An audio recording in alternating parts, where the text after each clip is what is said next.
Good early morning. This is a different video. I'm going to do later for Monday one on Crash, the new bearish Tesla. Tesla is the underlying. It's another YieldMax fund. But I want to teach you guys how you can make money in dividend or distribution, as they call it, yield, by betting bearish. And I think we're gonna have a lot more opportunities for bearish as they add funds in certain categories of the markets. So let me jump into what I did. And the second benefit that this gives you is in general, I want to alleviate the fear or all these, YieldMax funds that pay these high dividends. Is it too good to be true, or all the NAVs going to go to zero, or stock splits and negative? I mean, I read all kinds of things, but 80% of the people that I read them, I call them half smart. They take one fact and then they extrapolate four other things that aren't true at all, right? So they don't fully understand how they operate. Now, can you make a bad bet? Yes, that's what I want to go over, and I want to show you some examples. So ignore this chart for a minute down here, and let me just put this in here. This is not the thumbnail that I made for the video, but this is a thumbnail that I just wanted to share and remind you guys. Do not do this. Do not do this. Do you chase yield, right? So just remind yourself, do not chase yield. Do not chase yield, right? So we all have a tendency to want, I used the word greedy. I want that fund manager to only buy it back for a penny. Why is he buying it back for 15 cents when he doesn't have to? So we all want to maximize our gains. But the point is, 15 to 20% are excellent annual yields, right? I mentioned before the rule of 72. If you don't know what that is, Google it and look it up. I don't want to spend a lot of time going over this, right? But basically, if you were to get 6% return a year. Let's take 12%. 12% a year. Well, 12 goes into 72 6 times. So you would double your money in 6 years, right? So the higher yield, and 12% is, all these funds are typically going to pay higher than that. But if you get a stock in a bearish trend and it remains bearish, then your NAV, the price you paid for it, can hurt you, right? But if in general it's trading sideways to slightly down and you're getting a pretty good yield, you can make money. Okay, so let's dive into this. So again, for right now, ignore this. Let's jump into a very good fund, okay? I've owned this only since January, right? For me personally, I didn't even know about YieldMax, right? I learned about them in late December, and in January I went in and I bought Coney, and then when Misty launched, I bought Misty because I was bullish in the underlying sector that they represented. Okay, so let's go through the distributions. And the other benefit that you learn from this spreadsheet is just how to calculate your yield. I have people saying, YieldMax is a scam. You can't make any money. They're just taking your money and paying you back the capital. It's going to go down to zero, and there's no yield. They don't understand how they're even generating the income, right? So let's go through an example. Again, ignore the chart for the moment because I'm going to go through Tesla and the Tesla fund in a minute. So let's take Coney, and this is their distribution history, right? The oldest funds go back to early 23. I think they were in January. I have all the list and everything. But I wanted to just take 12 months of Tesla, and we'll talk about that one later.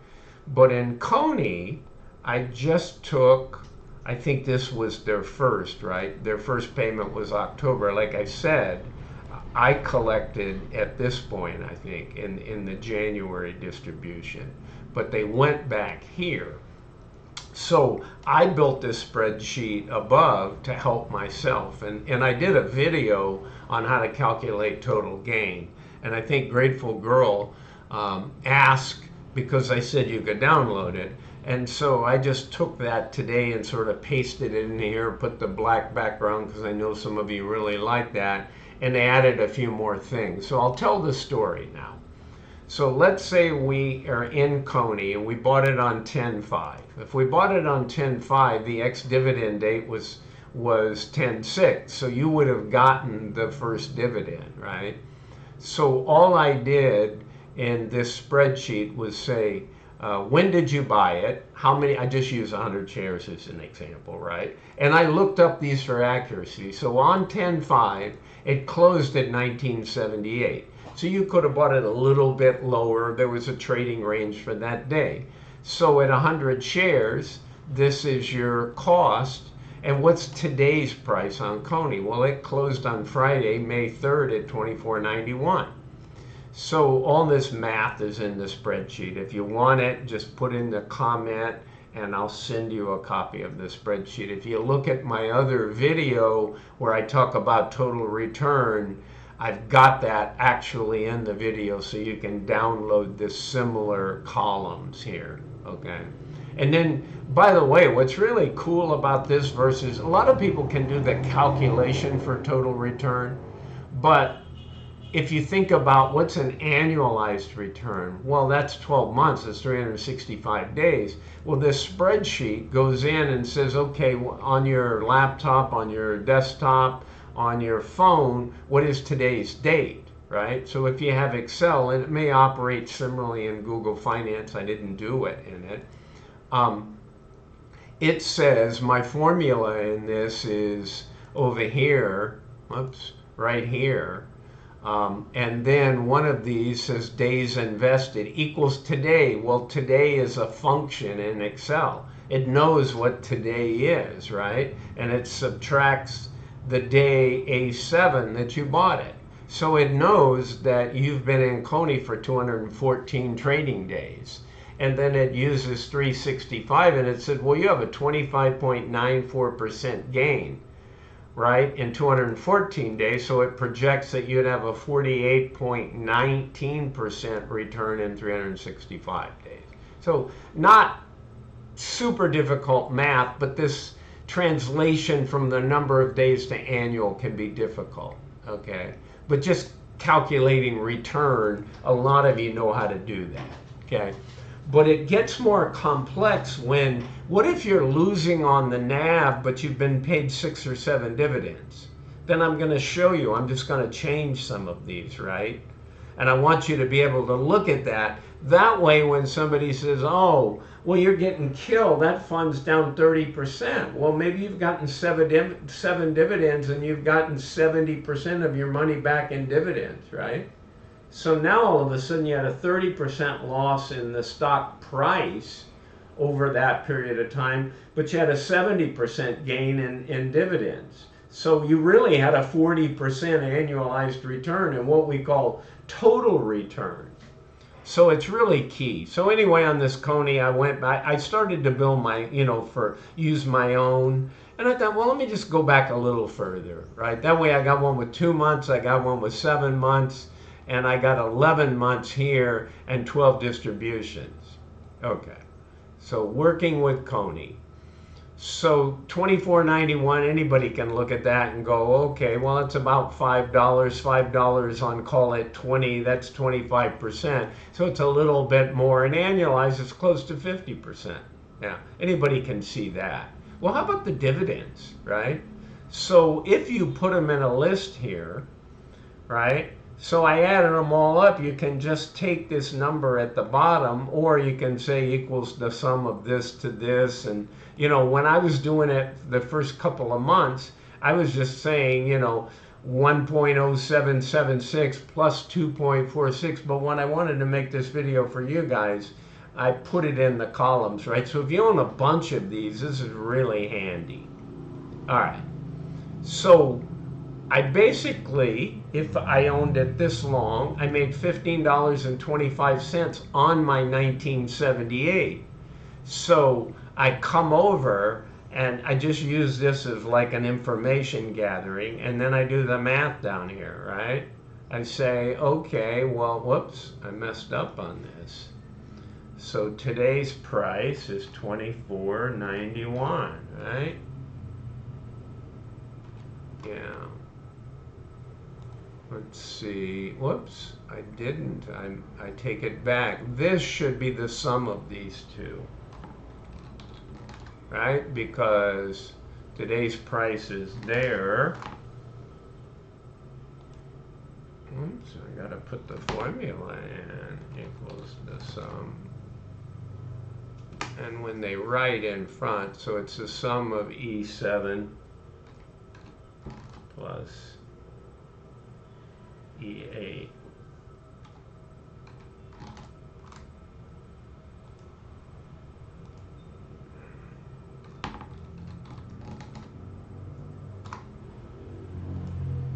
Oh, I wiped out my numbers. Okay. So today's price is $24.91. I'll start this thing over. Okay, so 40 was right. All right. So you can see it's adding. I saw that and I missed I played around and used the 40, so I thought something was going on there. So this is all the right numbers. So basically I got 100% return by having 8 distributions, right? So I got $15.25 worth of distributions and only getting paid 8 times. These are all real, valid, real numbers, right? So the date I used was almost in all of these, I used 1 day before the distribution.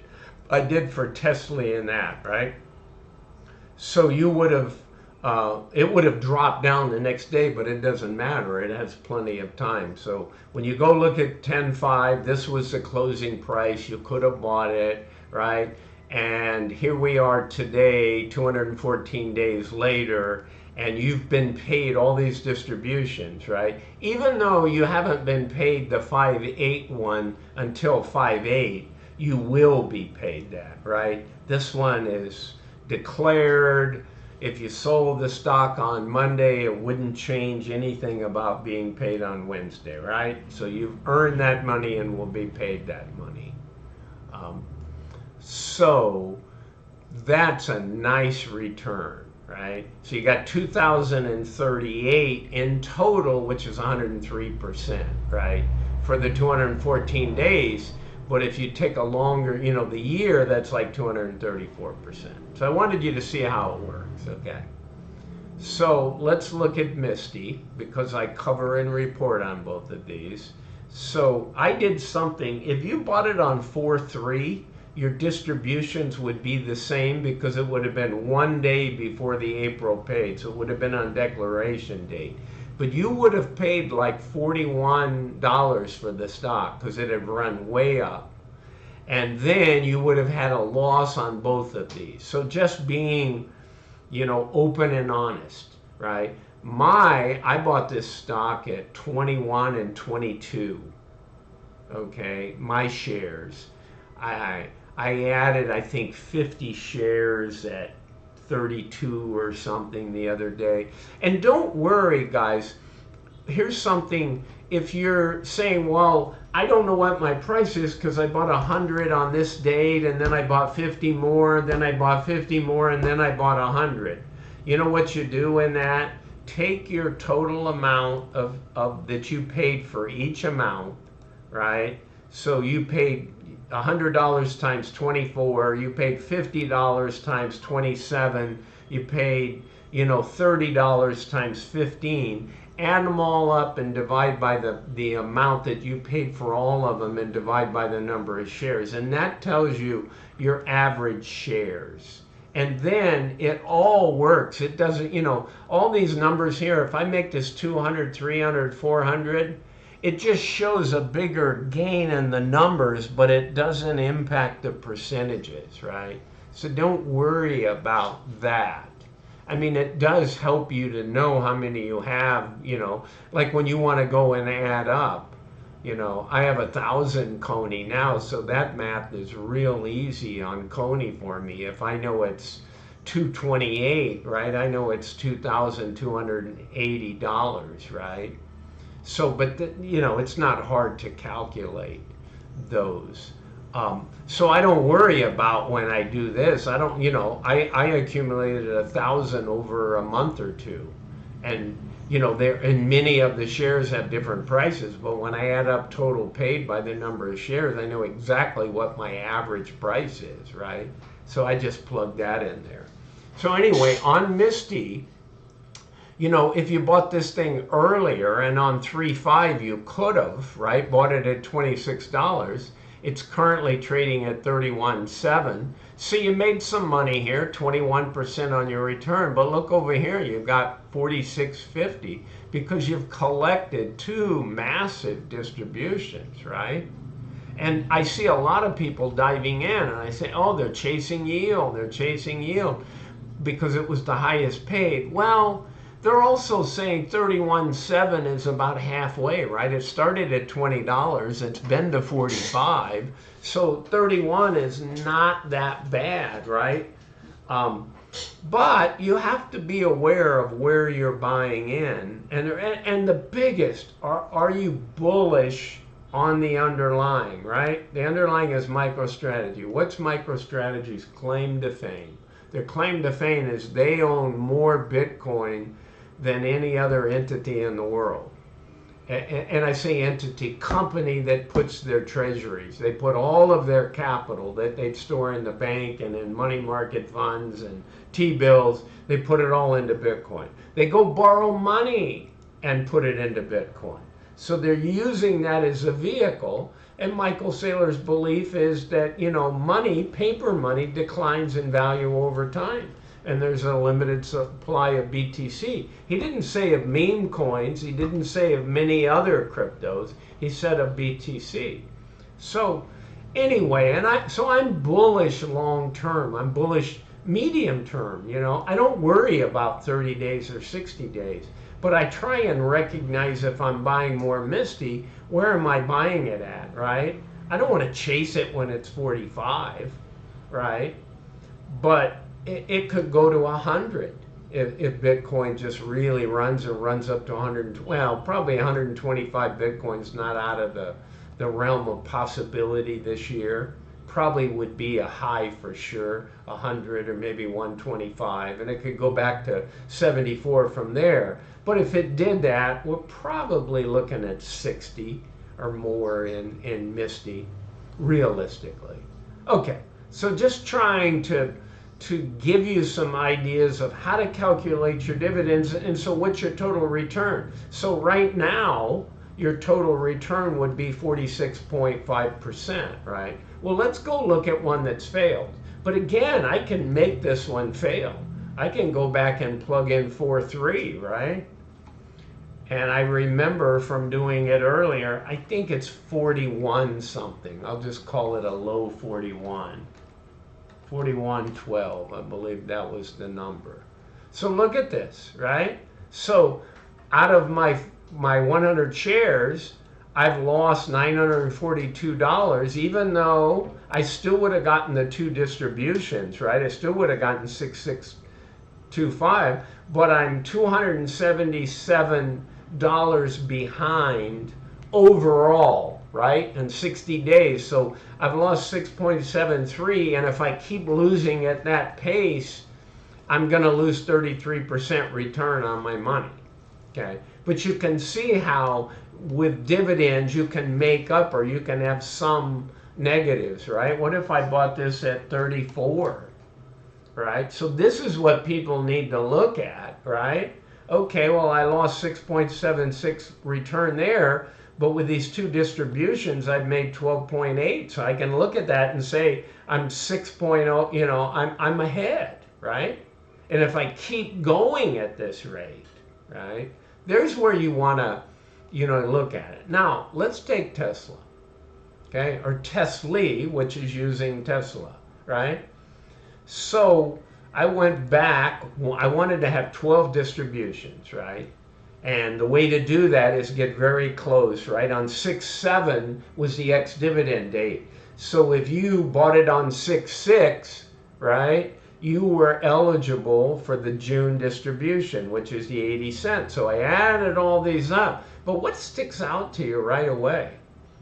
I got 8 distributions here. This is 12. I almost double this number. I got 2 distributions, and I'm 75% of that number.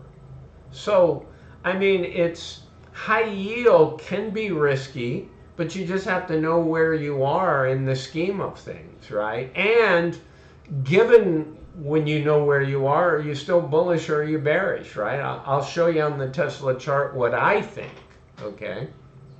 So if I translate that in, also it had a reverse split, right? Because it went down so low, so someone could argue, well, back on June 5th, I only paid, $16. Well, yeah, but you only have half the shares, right? Or you have, so bottom line, all charts after a stock split will show values that what the price really was at that date. So I went back to June 5th, pull up any stock chart, and you'll see that on June 5th or June 6th, it closed at 32.32. Even if that wasn't the real price then, it is the real price because of the split. Okay. So what's today's price? It's $15.93. So for every 100 shares, I lost $1,639, right? So I lost 50% right there and holding the ETF for 1 year. Well, I got paid 12 times, right? So what did that do for me? Well, that put $8.20. So that got me to $24.13. But my first shares were 32, right? So that's 3/4, right? 24 of 32 is 3/4 mathematically. So that means I'm at 75%. So that means I had a 25% loss, right? But if I keep going at that, I may slowly catch up. But my thesis is all about stock selection, right? Are you in a bullish sector? Is the stock chart currently bullish? Is it trading above its 50-day moving average or 200? Has it run already massively? Has it already crashed? Is it a consumer-oriented product? Are there now competitors, right? That happens. The margin pressure. Do high interest rates affect it? I would say buying cars, high interest rates affect them, yeah. Does it have a cult following? Certainly Tesla did. I think a little less so now. But so let's look at the chart. Fantastic. I mean, Tesla was all the rage, right? You look back in here, you were buying this thing at $20. $18, I suspect. That didn't even go back on a 10-year chart, right? But look at this. So I didn't draw this chart pattern, but if I were to draw this chart pattern, I would take parallel lines and I would drag it right across the bottoms and extend it up here. And I would take this one and go across these. And basically, I would have an upward running channel, right? And ultimately, so this thing, say it was $20, it ran a little over 400. Well, that's a 20-fold multiple, right? Those are few and far between, and it just has to rest. It has to correct to build up energy to move higher again, right? It's just a massive move up. And so you then see the channel that it starts to trade in, right? This was a breakdown, but it also came back into the channel. But to me, this is now the determining channel, right? This is where it could break down further, but probably is going to bounce off this declining line, right? It's lower highs and higher lows. And one thing, Elon Musk does not like to lose money. So if people are just shorting his stock, he hates it. But the way YieldMax, by coming out with crash, is they'll just play options, right? So they won't be, quote, they're shorting it in effect. They're what they call bearish stock, right? And I'll talk about that in a video later today. I've had 2, 3, 4 people ask me about that. I'm going to start covering crash, CRSH. That's a symbol that YieldMax will pay distributions on that are bearish. So just looking at this again, right now, they announced all these new models, you know, self-driving. They're going to have a cheaper one, and they're going to do this. And Elon went over to China.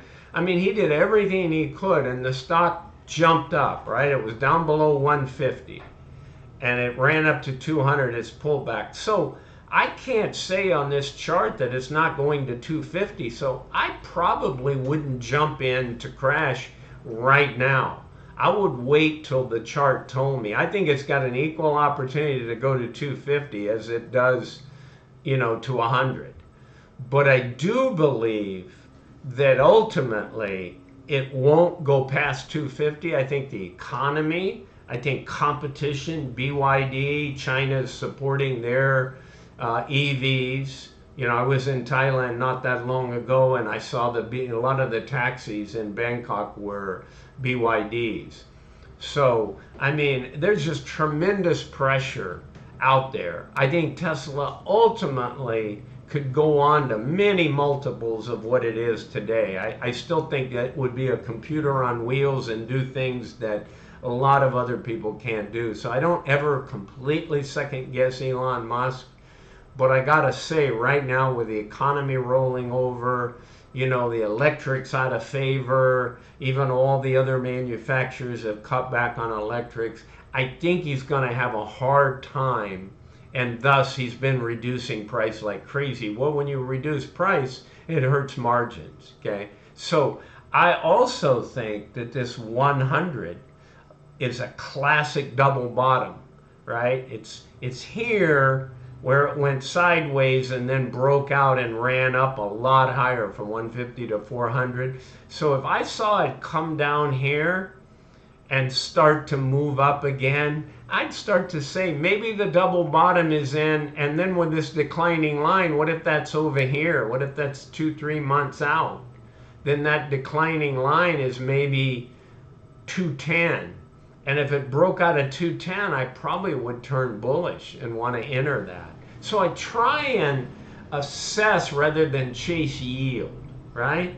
So if I did nothing more here, I taught you how to do a spreadsheet if you didn't already know, and how to do that. Here's another thing people ask me all the time. Well, should I go into YMAG, right? YMAG is an average of all the funds.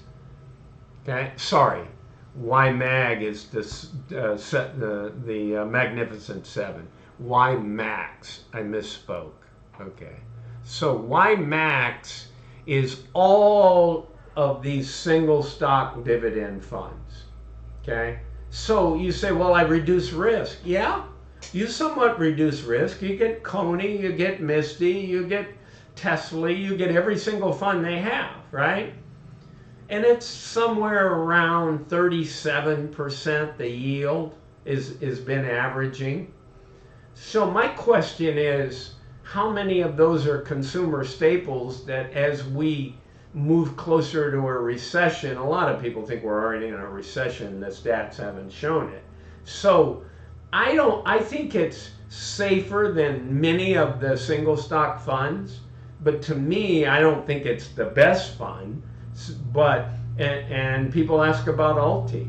I think Alti can be very dangerous. Alti is, they really went after high yield stocks, and some of them are high flying because they're high yield, right? Their IVs are massive so they can collect premium. But if you notice in that fund, they changed out 40-45% of every one they've selected. So they're having trouble staying in that, and hence that NAV has run from $20 down to 15 something. So maybe it's a time to own it for a couple of months, but I'm not convinced. The strategy's decent, but I don't just love it. So that's my 2 cents, guys. on this. I know I've gone really long, but hopefully this helps some of you guys, right? Don't be afraid of YieldMax. They have a spot and they can do really well if your stock is going to go sideways, slightly up, maybe even slightly down, and it's got a decent distribution. They perform miracles in the way they do their distributions, and it's all legit, it's all legal, it's all really good stuff. And for 1%, most of you couldn't do that, and most of you couldn't afford to do it on Coney and on MicroStrategy, sorry, on Coin and MicroStrategy, because they're $200 and $1,300 stocks. So the margin to go out and even put on the amount of options that you need to do that are very difficult, even if you know how to do it.